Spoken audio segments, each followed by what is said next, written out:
When people hear sports anime, what usually comes to mind is fast-paced, high-energy, constant power-up shows like Haikyuu, Kuroko's Basketball, Slumdunk, Blue Lock. They take something technical and turn it into a personal journey about growth, rivalry, talent versus hard work, and the hunger to get better. Sports anime thrives on turning competition into something dramatic and emotional.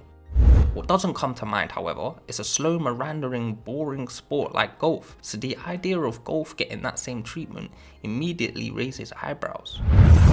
My introduction to Rising Impact wasn't planned at all. It was one of those moments where you're scrolling through Netflix, as one does, half bored, half looking for something to grab your attention. And so the preview starts rolling and there's this dramatic framing. The animation was clean, which sparked my curiosity. And to my surprise, the anime was quite good. By taking a sport most people overlook, it leans into what sports anime do best, making you care deeply about every swing, every match, every personal breakthrough. Whether you're a sports anime fan, a golf fan, or someone who just stumbled across it like I did, this series has a lot more going on beneath the surface than you might expect. So let's dive in.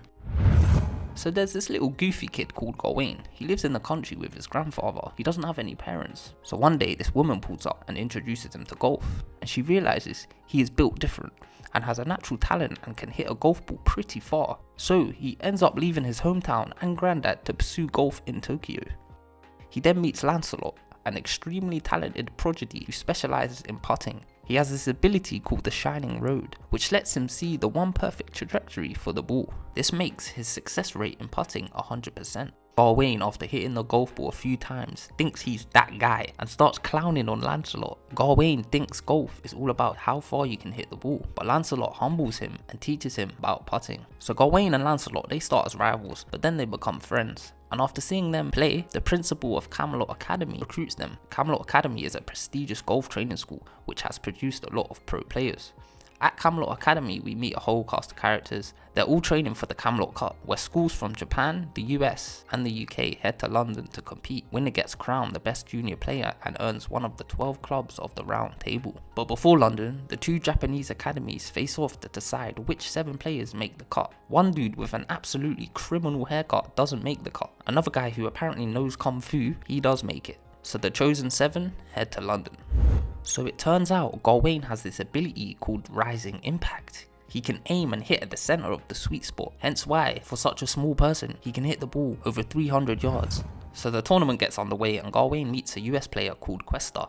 And Questa has the same ability as himself. Then comes a twist. Turns out that Questa from the US team's father is also Gawain's father, making them brothers, explaining why they both possess the Rising Impact ability. Meanwhile, the UK team's best player Tristan is absolutely destroying everyone. It's looking like he's going to win easily until midway through the tournament, Gawain gets hit in the head by Percival with a golf ball. Then this man just turns nonchalant and enters the zone. This guy's moving like he's in his prime. He starts catching up with Tristan. At this point, Gawain doesn't care, so he's taking his shot when Tristan's still near the hole, disrespecting my guy and almost taking his head off. His shots are so powerful it breaks the flagpole in 2 and the golf ball gets destroyed. So fast forward, Gawain, Lancelot and Tristan are the top 3 fighting for first place. They reach this nightmare course on a mountain with a bend and sand bunkers. Everyone's taking their time, using their best skills to maneuver along this hillside, except Gawain, who decides to aim at a completely different mountain in the opposite direction, then strikes it from all the way up there. Even Tristan is like, yeah, nah, this kid's insane.